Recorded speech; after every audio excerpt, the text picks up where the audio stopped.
No mai haere mai ma loilale. Welcome to 3 News.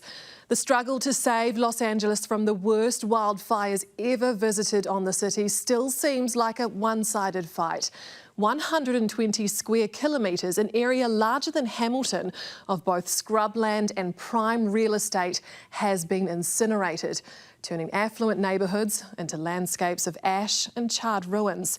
CBS is reporting that 9,000 structures have been lost.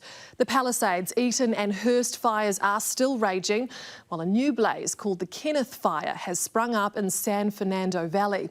And incredibly, only 7 people have been confirmed dead, thanks to mandatory evacuation orders affecting 180,000 people. Senior reporter Juliet Speedy has more. The road into Pacific Palisades in the aftermath of the wildfire, a shocking journey through destruction. And it soon becomes clear this fire is still consuming homes and businesses all along Sunset Boulevard. The scenes here show that the mandatory evacuation orders saved hundreds, if not thousands, of lives. And from the air, the scale of the tragedy becomes starker still.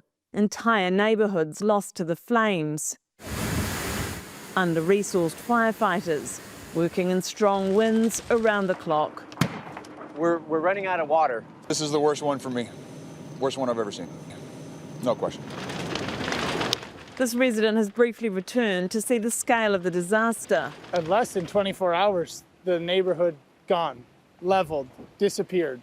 I was in tears with still choked up with my daughter right now. It's a lot of hard work building a business, and seeing this, it's tough, very tough. You better take pictures of the house right now. For residents daring to go back just to glimpse what they have lost, the emotion is overwhelming. One of the most desirable places to live in America, now a hellscape. It's like Armageddon, when you can see the flames coming up over the houses and you're just getting out of the driveway, and the smoke and the ash is so thick. I'm surprised all of us got out of there. A mailbox but no house to serve, a child's toy, and the abandoned remains of an attempt to load up a car. Nature has had the upper hand in the City of Angels. The infamous Santa Ana winds, gale force at times, changing direction with a fiery trail of destruction. It's extremely difficult to predict. It's extremely difficult to contain. It's pretty much like a hurricane, except instead of rain, we had fire. It is safe to say that the Palisades fire is one of the most destructive natural disasters in the history of Los Angeles. A new fire gained traction last night, this time in the Hollywood Hills. The places where you'd come to dream: Sunset, Hollywood Boulevard, Mulholland Drive, named synonymous with the movie industry that is LA's bread and butter. It's many of those who've reached the top whose homes have now burned to the ground. Jamie Lee Curtis was appearing on a TV show in New York.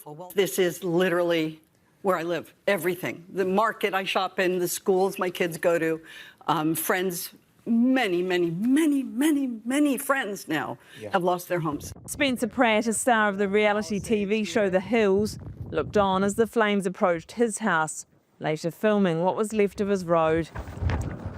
And Paris Hilton wrote, "Sitting with my family watching my home burn on live TV is something no one should ever have to experience."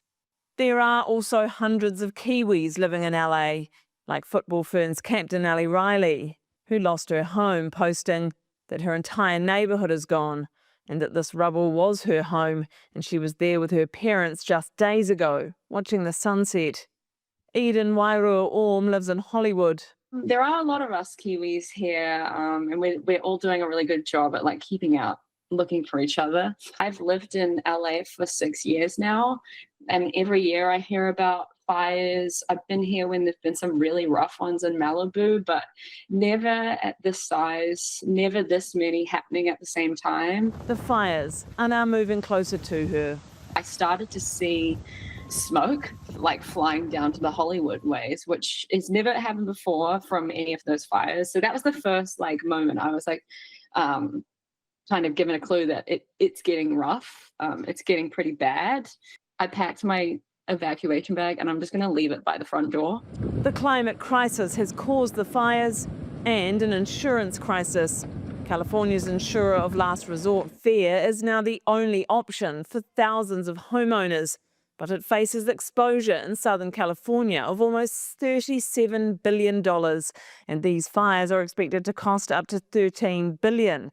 But FAIR has said it only has reserves of $385 million to pay out claims. To cover that gap, insurance premiums will inevitably skyrocket for everyone.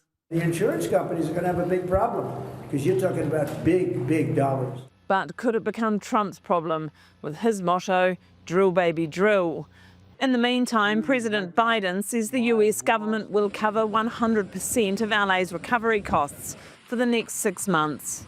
It's going to pay for things like temporary shelters, first responders' salaries, and all necessary measures to protect life and property. From the Pacific Coast Highway to Malibu, wildfires continue to ravage America's wealthiest states. Inland Altadena near the Eaton fire, the same. Los Angeles has long feared another earthquake. But this tragedy came from the desert winds and from sparks that ignited an inferno.